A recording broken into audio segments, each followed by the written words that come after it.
9 दिन की अवधि में किसी भी भारत योग आचार्य से, आपके किसी भी शिक्षक से ये कंप्लेंट नहीं आनी चाहिए कि गुरु माँ ये स्टूडेंट क्लास में एब्सेंट रहा या ये स्टूडेंट क्लास में एब्सेंट रही। सबसे बड़ी गलती जो हम नवरात्र में कर देते हैं कि माँ हमारा तो लेक्चर था, हमारी तो पूजा थी, हमारी तो अर्चना थी, हमारा तो उपवास था, तो जिस चीज़ को सबसे पहले हमने स्टेक पे रख दिया वो क्या रही, है ना। मतलब हम सबसे पहले अभ्यास छोड़ देंगे, योगाभ्यास छोड़ देंगे। आपने भारत योग में क्या जाना, योग कसरत नहीं है, योग सिर्फ आसन नहीं है, योग सिर्फ प्राणायाम नहीं है। योग, भारत योग क्या है, जब हम समग्रता में योग को जीते हैं, जब हम समग्रता में योग को समझते हैं। तो 9 दिन की जो अवधि है यही साधना का समय है, ये आराधना का समय भी है, ये साधना का समय भी है। तो ये गलती कत्ते ही नहीं करनी कि योगाभ्यास छोड़ दिया, ये गलती बिल्कुल नहीं करनी कि हमने साधना छोड़ दी, हम क्लास में आना छोड़ दें। तो फिर हमको करना क्या है, नवरात्र नव शक्ति समायुक्तम नवरात्रम तदुच्यते। ये जो हमारे 9 रात्र हैं, 9 रातें हैं, ये नव शक्तियों से युक्त हैं। इसलिए आप जो भी सिद्धि प्राप्त करना चाहते हैं नवरात्र की साधना से प्राप्त कर सकते हैं। और आप देखेंगे भी जिन भी लोगों को सिद्धियां प्राप्त हैं वो 9 दिन की अवधि में पूर्ण साधना करते हैं। आप हमको कितनी बार कहते हैं गुरु माँ आप 9 के 9 दिन उपवास करती हैं, आप 9 के 9 दिन साधना करती, करना ही चाहिए अगर आपको अपने जीवन को बेहतर बनाना है। और ये जो 9 दिन हैं ये आपको नारी के प्रत्येक रूप का सम्मान करना तो सिखाते हैं सामाजिक स्तर पे, लेकिन अपने भीतर की शक्तियों को जानना भी सिखाते हैं। यानी हर दिन जो है वो आपके एक एक चक्र से जुड़ा हुआ है। प्रथमम शैलपुत्री मूलाधार, द्वितीयम ब्रह्मचारिणी स्वादिष्ठान, तृतीयम चंद्रघंटा, कौन सा आता है स्वादिष्ठान के बाद, मणिपुर, कूष्मांडा, अनाहत, और फिर स्कंद माता,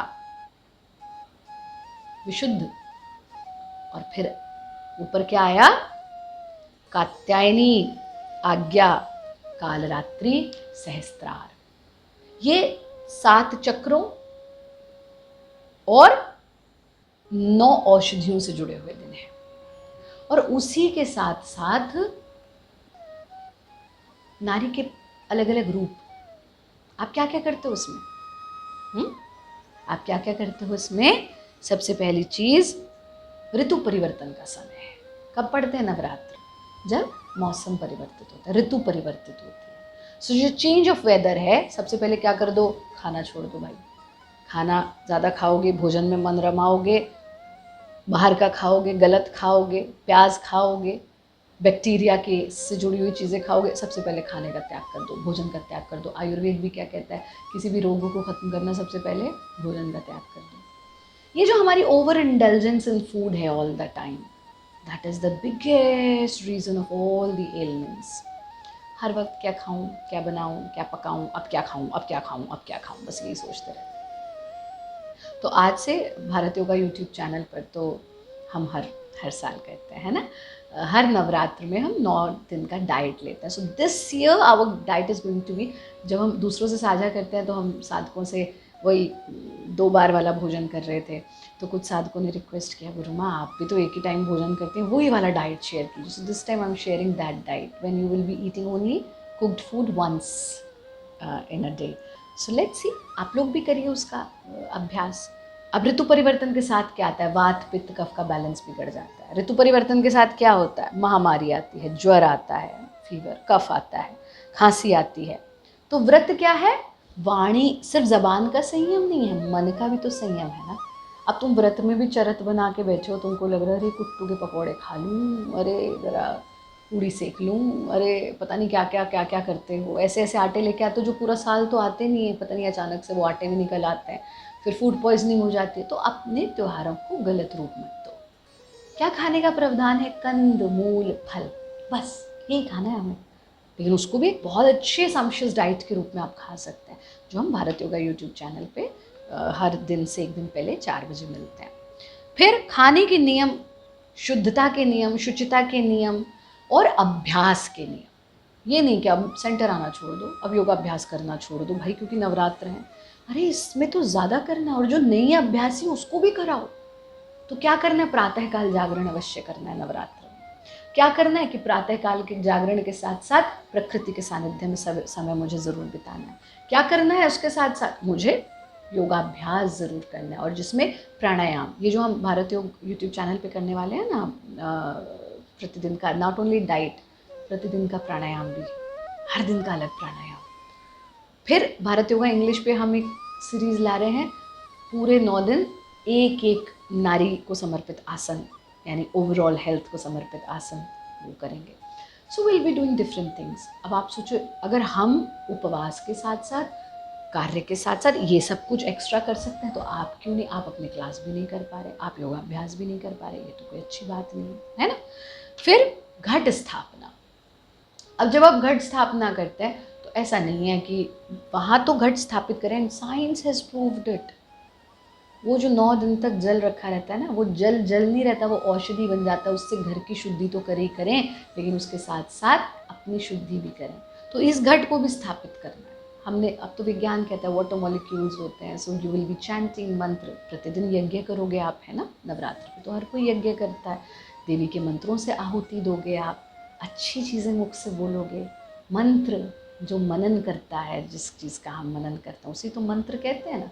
तो जब आप मंत्रों से उच्चारण करेंगे, आहुति देंगे, तो वो जो जल है वो कितना पवित्र, वो औषधि का रूप ले लेता है, और फिर उससे आप शुद्धिकरण करते हैं।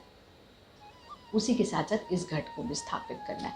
अपने शरीर को भी स्थापित करें कि हम अपना जो शरीर है उसको लेके बैठो। ऐसा नहीं कि कुर्सी पे बैठ के हो रही है साधना, ऐसा नहीं कि झुकी हुई कमर के साथ हो रही है साधना। अरे कमर सीधी करके घट स्थापित करो, अपने शरीर को स्थापित करो, और फिर साधना करो। और फिर एक चीज़ बहुत महत्वपूर्ण है, ये तो हम जान लेते हैं हमें क्या करना है, पर उसका क्या नहीं करना नवरात्र में, उसको भी ज़रा सा समझ लो। 10 चीज़ें नोट कर लो। नवरात्र में 10 काम गलती से भी नहीं करने, गलती से भी नहीं करने। अगर आप ये कर रहे हैं तो आप चाहे उपवास भी कर लें, चाहे कुछ भी कर लें, कोई उसका लाभ नहीं होने वाला। क्या है वो 10 चीज़ें? पहली चीज़ लिख लो, लिखो। पहली चीज़, देर तक बिस्तर में पड़े रहना। नवरात्र की अवधि में भी अगर आप देर तक बिस्तर में पड़े रहते हैं तो उससे गलत और कुछ नहीं है। दूसरी चीज़, स्नान न करना। शरीर का मल, मन का मल, शरीर के साथ साथ मन का मल भी निकालना। तो पहली चीज़, देर तक बिस्तर में पड़े रहना, नवरात्र में नहीं करना। दूसरी चीज़, स्नान ना करना, मल का विसर्जन ना करना। तीसरी चीज़, घट को गंदा रखना और घर को गंदा रखना। घट यानी ये शरीर को भी गंदा रखना और अपने घर को भी गंदा रखना। नवरात्र में शुद्धि होनी चाहिए, शुचिता होनी चाहिए। आप लोगों ने पढ़ा ना, पहला यम शौच, योग का पहला यम ही शौच है। तो शरीर का शुचिता कीजिए। जब आपने कलश स्थापना की है, अखंड ज्योत जलाई है, तो घर को खाली ना छोड़ें। और उसका रीज़न है, जब अग्नि प्रज्वलित है घर में तो कोई ना कोई घर में रहना चाहिए, है ना। It can be dangerous also, though it has lots and lots of benefits, लेकिन घर को अकेला नहीं छोड़ना होता। तो ये नियम कि अगर आपने घट स्थापित किया है और दीप अखंड ज्योत जलाई है तो घर को कभी भी खाली नहीं छोड़ेंगे। पांचवी चीज़, आप उपवास कर रहे हैं, नहीं कर रहे, लेकिन तामसिक भोजन हमको नवरात्र में कभी नहीं करना चाहिए। हाँ, आपने देखा होगा कितने लोग उपवास नहीं करते, लेकिन प्याज तक भी घर पे नहीं बनता, लहसुन का प्रयोग नहीं होता, और उससे आगे के तो चीज़ों को हम भोजन ही नहीं मानते। खैर, तो हमको सात्विक आहार लेना चाहिए, क्योंकि ये 9 दिन आत्म उन्नति के हैं। भारी भोजन करोगे तो एनर्जीज नीचे की तरफ जाएंगी, राइट। एनर्जीज को अपवर्ड करना है, so we have to take सात्विक आहार। छठी चीज़, मन व विचारों को भी गंदा नहीं रखना। घर की तो सफाई रखनी, मन और विचारों की भी सफाई रखनी, ठीक है। सातवीं चीज़, योगाभ्यास न करना नवरात्र में सबसे बड़ी गलती है। अगर आप नवरात्र में भी योगाभ्यास नहीं कर रहे हैं, प्राणायाम नहीं कर रहे हैं, आसन नहीं कर रहे हैं, ध्यान नहीं कर रहे हैं, तो आप बहुत बड़े मूर्ख हैं। और जो कर रहे हैं वो भी छोड़ के चले जाते हैं, उससे बड़ी मूर्खता नहीं हो सकती। तो मेक श्योर कि आप योगाभ्यास अवश्य करें। आठवीं चीज़, भारी भोजन कभी नहीं करना। नवरात्र में हमको हैवी फूड कभी नहीं लेना चाहिए। ऐसा फूड जो हमको हैवी फील करा, ऐसा फूड जिसको खा, और करते क्या हो तुम, कुट्टू की पकौड़ियाँ, कुट्टू की पूड़ियाँ, कुट्टू की रोटियाँ, पता नहीं क्या क्या क्या क्या बनाते हो, फ्राई कर करके खाते हो। नहीं, ये कभी हमको नहीं करना चाहिए।